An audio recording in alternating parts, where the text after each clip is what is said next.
Pakistan coast guard کو خفیہ ذرائع سے اطلاع ملی کہ گوادر بلوچستان کے ساحلی علاقے سے منشیات اسمگل ہونے کا خدشہ ہے۔ اسی خفیہ اطلاع کے تناظر میں پاکستان کوسٹ گارڈز کے کمانڈر نے اپنے علاقے کی چیکنگ مزید سخت کر دی، گشت میں اضافہ اور مشکوک مقامات کی نگرانی شروع کر دی۔ گزشتہ رات دوران موبائل گشت اور مختلف مقامات کی تلاشی کے دوران پاکستان کوسٹ گارڈز کے جوانوں نے گوادر کے ساحل سمندر کے قریب روپے گوٹ جیوانی کے مقام پر ایک مخدوش گھر میں چھپائی گئی 391 کلو گرام چرس برآمد کر لی۔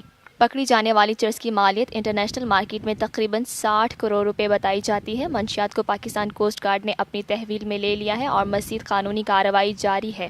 Director general Pakistan coast guard brigadier Atiq ur-Rehman نے جوانوں کی اس اعلیٰ کارکردگی کو سراہتے ہوئے ان کے لیے نقد انعامات کا اعلان کیا اور اس بات کا اعادہ کیا کہ مستقبل میں بھی اسی طرح کی کارروائیاں بھرپور جذبے کے ساتھ جاری رہیں گی۔